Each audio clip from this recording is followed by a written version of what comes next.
Hello, Jackson's Associates. Oh, hi, it's me, James. James Horrocks. Oh, James, where are you? I'm on the train, but I'm still in London.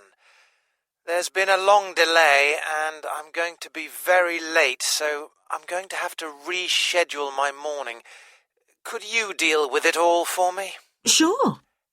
I've got a meeting at 10:30 with John Rowe of APF. What do you want me to do about it? Shall I try to get him to come later? That meeting will have to be cancelled, or the whole morning schedule will be impossible. Right. Now, I'd also called a marketing meeting for 11:30. Could you give everyone a later time? Let's make it 12:30. OK then. And as it'll be lunchtime, could you call Jim Davis to arrange a lunch venue? People won't mind a late meeting if we offer them food. OK. Oh, and also, I won't have time to see Frida Bell when I finally get into the office. Could you email her for me? Otherwise, she'll think I've forgotten. Fine. OK. Anything else? Nothing at the moment. See you soon, I hope. OK. Bye.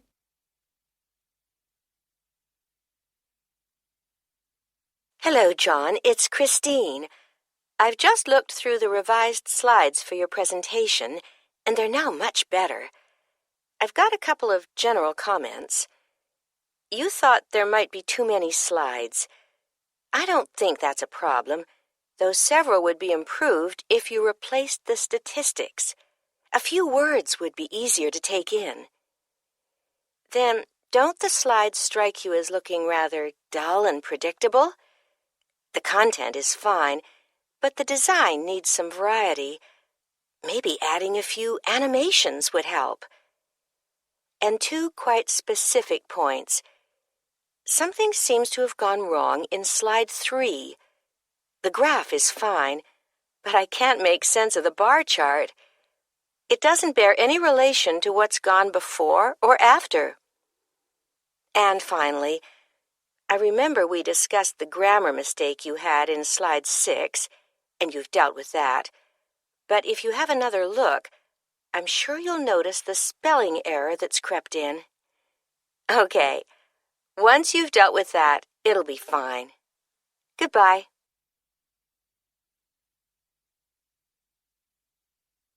Hello? It's Peter here from Personnel. The applications for the publicity coordinator post. How do you want us to sort them? First, could you look at the qualifications and reject those who haven't done media studies? We can do IT training ourselves if necessary. Right. Then the second time around, take a look at the previous experience section. Yes. And pick out the ones who've worked as part of a project team before. In a similar company? At this stage, it doesn't matter whether it's in a service industry or any other kind. OK. And did you want me to arrange interview dates yet? I'll need to book the rooms well ahead. I'll do that when you've decided on the final list. Before the interviews, can you get references for each of the candidates? Don't bother asking for copies of their certificates yet. No problem. And what shall I do with their applications? Can you forward them to section heads? They'll probably sort them a bit more before they go to the marketing manager. I'll do that before I go ahead and book.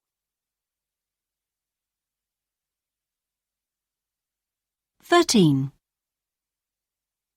Basically, the point of giving feedback is to motivate your staff to perform as well as they can in future. Nothing is a better motivator than telling someone that they are doing a wonderful job. I do not believe it could ever be the wrong time or place to draw attention to someone's plus points. So use your regular feedback sessions in this way to encourage your staff and make them feel good about themselves and their value to your company.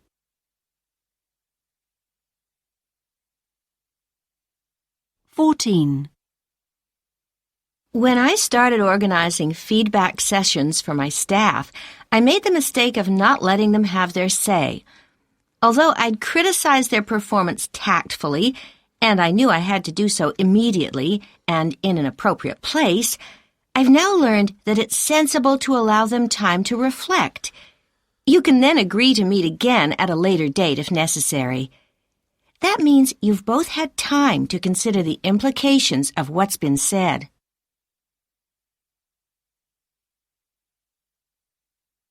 "15. Most employees feel they don't get enough feedback. On the rare occasions they do get it, it's either too superficial or it's because some kind of problem has arisen and so it comes across as negative. The key to giving effective feedback is to allow a time for it each month, so that it becomes a matter of course, just part of the work routine. Then staff won't get nervous about it, and it'll be more positive.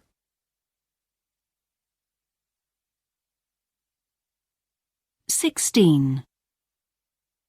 When a member of staff has made a serious mistake, and you have no choice but to respond with serious negative feedback, then the best thing is to concentrate on what happened as a result of the criticised performance. That way, your criticism will come across as reasoned and cannot be later dismissed by the employee as just your own unfair personal opinion. Don't just say that the work done was not satisfactory, but point out what effects it had.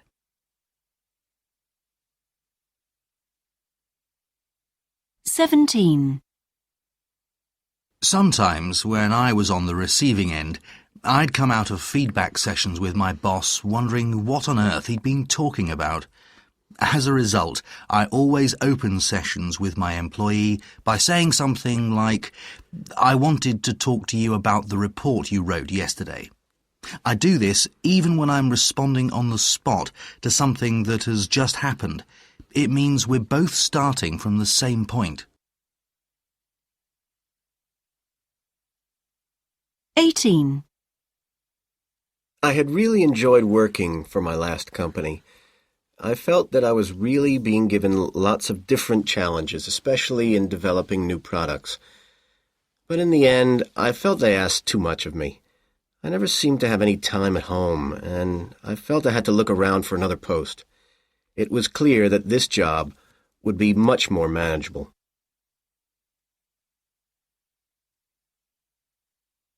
19. I was lucky to be offered 3 different jobs. The interview for this one was quite a challenge. The human resources manager was rather unwelcoming, I thought. But then we did a tour of the factory with several senior managers and saw all the different work areas. They seemed really go ahead and talked a lot about their plans for the future, etc. That decided it for me.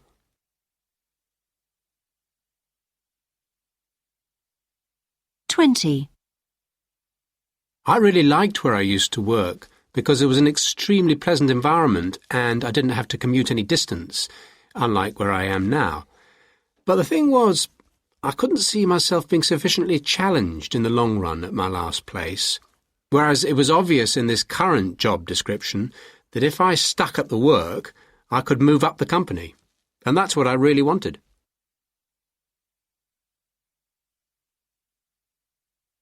21. The job description sounded quite interesting, but I was a little worried that I wouldn't be able to fulfill all the criteria for the various aspects of the work, particularly the requirement to work as part of a large team. Anyway, I obviously managed to convince them at the interview I could do it, and I started last week. I'd actually been offered another job in a nearby firm, but I couldn't have lived so well on the remuneration package.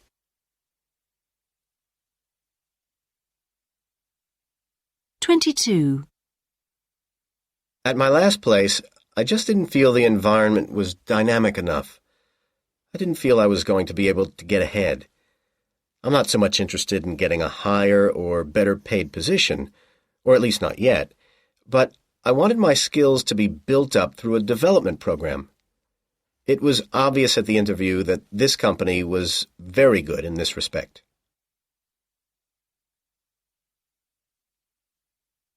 Thank you very much for inviting me to talk to you about the introduction of performance management at best value. Best Value operates nearly 5,000 convenience stores and 7 distribution centers in the United States. When I took over as chief executive 3 years ago, I found poor industrial relations and little or no sense of loyalty. A consultation process existed, but wasn't taken very seriously by management. Internal communications varied enormously, with a few staff missing out on key information. We realized we had to do something to bring out the best in people, and we decided to adopt performance management to emphasize to the whole of our large workforce that there were many positive aspects to being one of our employees.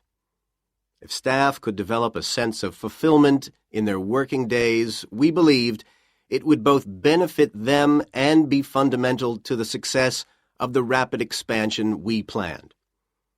We were convinced that, in comparison, the effect of raising wages or reducing working hours would be minimal. One decision we had to make was how to introduce performance management. We decided to start by focusing on a small number of units, but ones where we would have the greatest impact. And that meant the 7 distribution centers, even though they presented more of a challenge than the stores.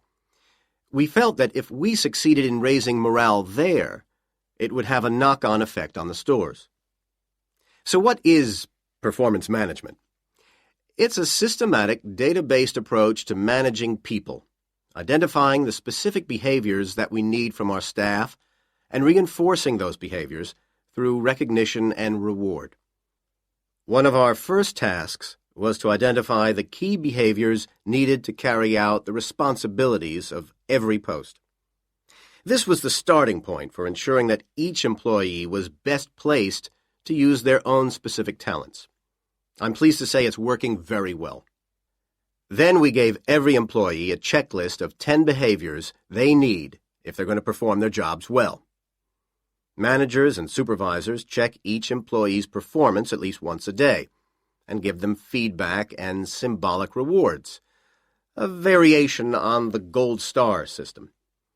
Staff are brought together to celebrate achievements by their unit and hear about each other's successes. We've realized that it isn't the results, but the social interaction and recognition that provide the real rewards for employees. Let me give you an example of performance management in action.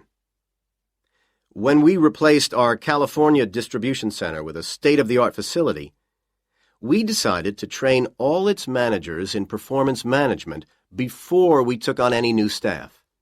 The managers then applied the approach when the center was up and running and achieved amazing results. Average staff attendance at work was 95%, as opposed to around 85% in other centers. This made it the most cost-effective by far. In Texas, we have our first distribution center established with completely new staff, and all the supervisors and managers were trained from the start in performance management principles. That center now gets the right products to the right place at the right time virtually 100% of the time. That's better than we've managed to achieve elsewhere and contributes to the high degree of satisfaction in the stores it services. With performance management, the desired behavior becomes routine, so it gives a long-term payoff. And once employees understand their roles more clearly and have changed the way they work, it's much easier to agree on realistic objectives. This makes it less likely that the company has to cut costs or take other emergency measures. To round off, let me say that performance management has really transformed Best Value. And the important thing to remember is that it works for everyone.